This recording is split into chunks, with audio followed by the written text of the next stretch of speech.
जय भीम जय शिवराय मित्रांनो, सातारकर संदेश या यूट्यूब चॅनलवर पुन्हा एका नवीन व्हिडिओमध्ये आपल्या सर्वांचं मनपूर्वक सहर्ष स्वागत. मित्रांनो, आज 10 मे आज डॉक्टर बाबासाहेब आंबेडकर यांच्या 135व्या जयंतीनिमित्त 2002चा शो छत्रपती शिवाजी पार्क मैदानात होणार आहे. तर हा शो बघण्यासाठी एक अनोख्या पद्धतीने बाबासाहेबांना अभिवादन मानवंदना देण्यासाठी 2002 आकाशात झेपवणार आहेत. त्यांच्या तैलचित्रातून बाबासाहेबांचे प्रकाश चित्र त्या ठिकाणी आपण बघणार आहोत. तर चला तर मग आपण जाऊया आता चैत्यभूमीला बाबासाहेबांच्या मानवंदना देण्यासाठी 2002चा शो बघण्यासाठी. तर चला तर आपण तर निघूया. डॉक्टर बाबासाहेब आंबेडकरांचा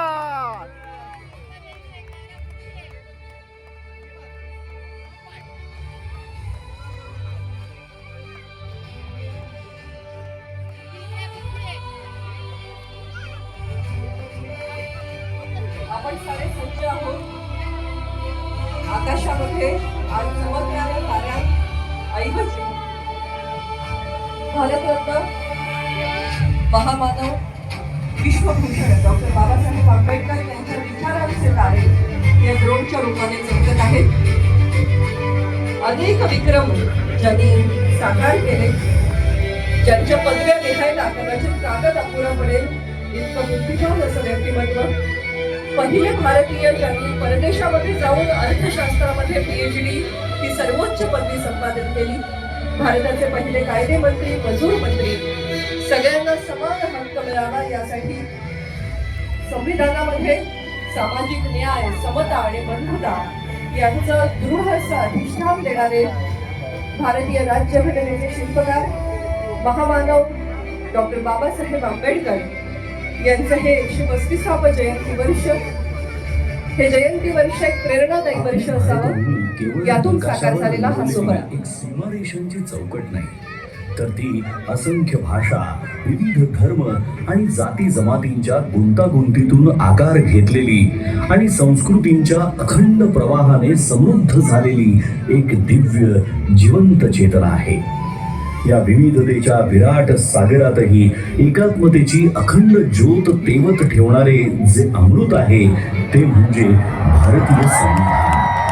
त्या संविधानाचे शिल्पकार म्हणजे डॉक्टर बाबासाहेब आंबेडकर, एक असा महामानव ज्यांच्या विचारांची उंची हिमालया एवढी भव्य, ज्यांच्या संघर्षाची गाथा समुद्रा एवढी अथांग आणि ज्यांच्या कार्याची किमया आकाशा एवढी व्यापक आहे.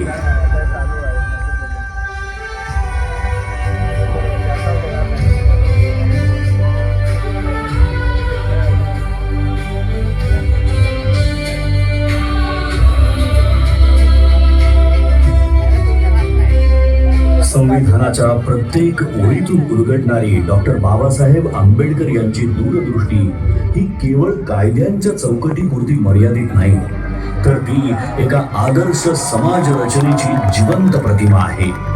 न्याय, स्वातंत्र्य, समता आणि बंधुत्व या मूल्यांच्या आधारावर त्यांनी असा भारत घडवण्याचा ध्यास घेतला जिथे प्रत्येक नागरिकाला आपलं अस्तित्व अभिमानाने जगता येईल.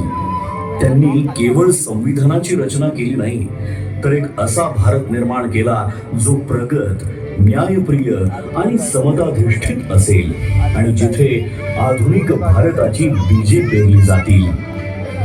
ज्या महामानवाने देशाच्या उज्ज्वल भविष्याची भक्कम पायाभरणी केली, त्या डॉक्टर बाबासाहेब आंबेडकर यांचं बालपण मात्र अत्यंत कठीण, वेदनांनी आणि अपमानाने भरलेलं होतं.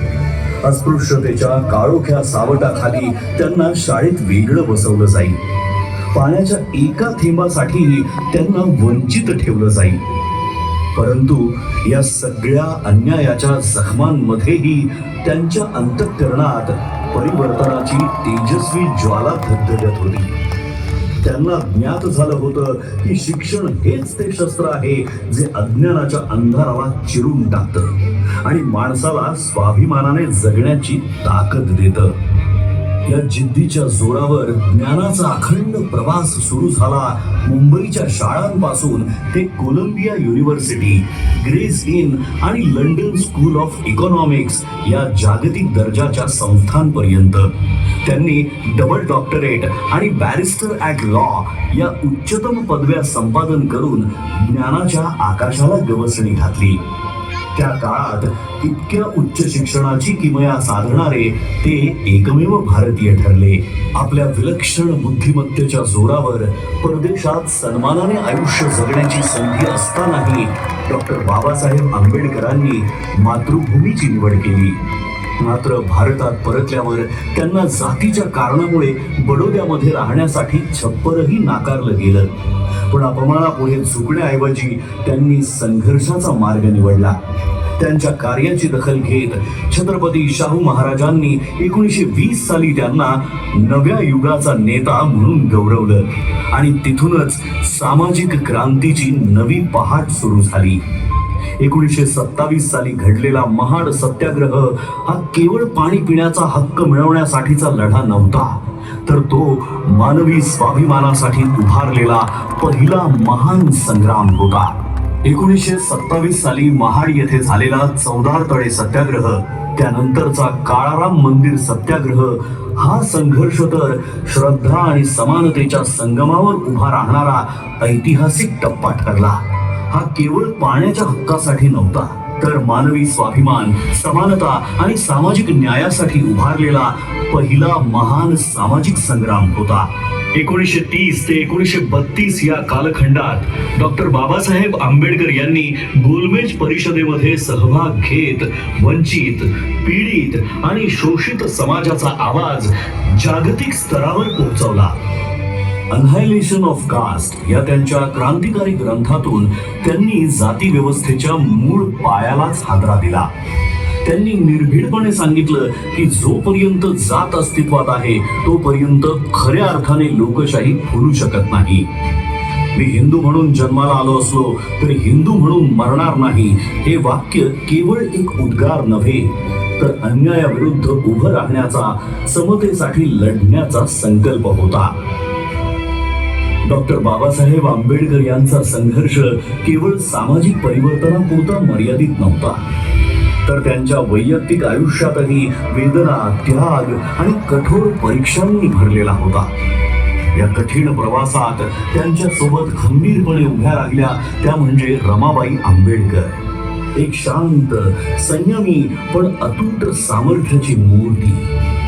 घरात आर्थिक तंगी असताना उपासमारीच्या छायेतही त्यांनी कधीही तक्रार केली नाही.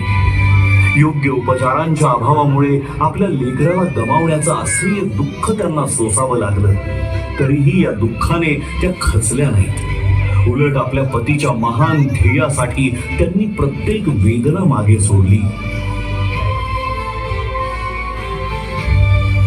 डॉक्टर बाबासाहेब आंबेडकरांनी केवळ दलितांच्या वेदनांना वाचा फोडली नाही, तर त्या प्रत्येक माणसासाठी आवाज उठवला ज्याच्यावर अन्याय झाला, जो शोषित होता आणि ज्याला आपल्या कष्टांचं योग्य मूल्य मिळत नव्हतं.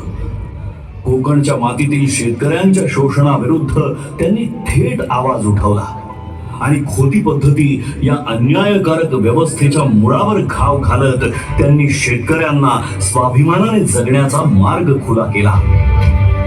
कामगार मंत्री म्हणून शपथ घेताना 8 तासांचा कामाचा दिवस, साप्ताहिक सुट्टी, किमान वेतन आणि सामाजिक सुरक्षेचे हक्क हे केवळ कायदे नव्हते, तर कष्टकऱ्यांच्या आयुष्याला मिळालेले संरक्षण कवच होते. डॉक्टर बाबासाहेब आंबेडकर यांच्या दृष्टीने स्त्री ही केवळ कुटुंबाचा भाग नव्हती, तर समाजाच्या उभारणीचा केंद्रबिंदू होती. म्हणूनच त्यांनी महिलांच्या आर्थिक स्वातंत्र्याला, शिक्षणाला प्रथम दर्जा दिला.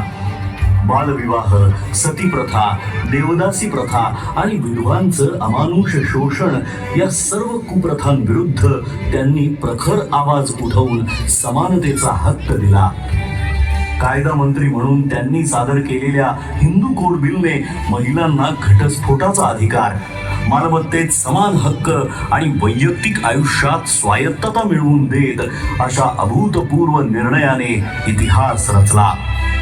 तसंच कामकाजी महिलांसाठी मातृत्व रजा आणि समान कामासाठी समान वेतन या केवळ सुधारणा नाही, तर स्त्रीच्या सन्मानाचा आणि स्वातंत्र्याचा नवा अध्याय होता. कायदा मंत्री म्हणून त्यांनी सादर केलेल्या हिंदू कोड बिलने महिलांना घटस्फोटाचा अधिकार, मालमत्तेत समान हक्क आणि वैयक्तिक आयुष्यात स्वायत्तता मिळवून दिली आणि या अभूतपूर्व निर्णयाने इतिहास रचला.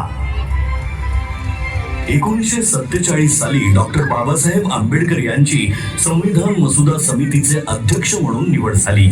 या जबाबदारीला न्याय देत त्यांनी भारतीय संविधान या अद्वितीय ग्रंथाची निर्मिती केली, जो जगातील सर्वश्रेष्ठ संविधानांपैकी एक आहे.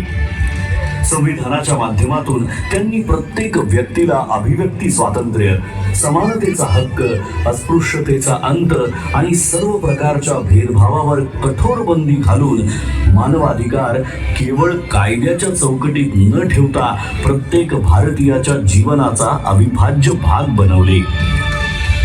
तसंच समता, करुणा आणि प्रज्ञेच्या प्रकाशात त्यांच्या आत्मसन्मानाला एक नवी उंची प्राप्त करून दिली. महात्मा ज्योतिराव फुले, भगवान गौतम बुद्ध आणि संत कबीर हे डॉक्टर बाबासाहेब आंबेडकर यांचे प्रेरणा स्रोत होते. त्यांच्या विचारांच्या मुळाशी असलेली स्वातंत्र्य, समता आणि बंधुत्व ही मूल्ये त्यांना विशेषतः भगवान बुद्धांच्या तत्वज्ञानातूनच सापडली. 14 ऑक्टोबर 1956 रोजी नागपूर येथील दीक्षाभूमीवर इतिहासाला वळण देणारा तो निर्णायक क्षण आला. त्या दिवशी डॉक्टर बाबासाहेब आंबेडकरांनी बौद्ध धम्माचा स्वीकार केला आणि सुमारे 5 लाख अनुयायांना धम्मदीक्षा देऊन एका महान सामाजिक क्रांतीची सुरुवात केली. जगातील सर्वात मोठे शांततापूर्ण सामूहिक धर्मांतर म्हणून या घटनेची इतिहासात नोंद झाली. त्यांनी केवळ संविधानाची निर्मिती केली नाही, तर एका सशक्त, न्यायप्रिय आणि एकात्म राष्ट्राचा पाया रचला. म्हणूनच ते केवळ एका समाजाचे नेते नाहीत, तर संपूर्ण भारताचे राष्ट्र निर्माते आहेत.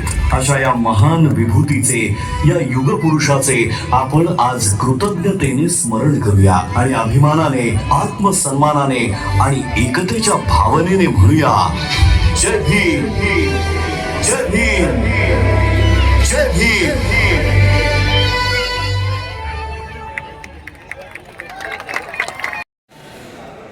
मित्रांनो, 2002चा शो बाबासाहेब आंबेडकर यांच्या 135व्या जयंतीनिमित्त जो दादर शिवाजी पार्क चैत्यभूमी या ठिकाणी जो झाला, आपण पाहिलात. तो व्हिडिओ मी आपल्याला दाखवण्याचा प्रयत्न केला. तो तुम्हाला कसा वाटला हा मला कमेंटमध्ये कळवा. शो आवडला असेल तर लाईक करा, शेअर करा आणि आपल्या सातारकर संदेश या यूट्यूब चॅनलला सबस्क्राईब करायला मात्र विसरू नका. तर भेटूया आपण आता पुढच्या एका नवीन व्हिडिओमध्ये. तोपर्यंत आपण आपली काळजी घ्या. धन्यवाद. थँक्यू.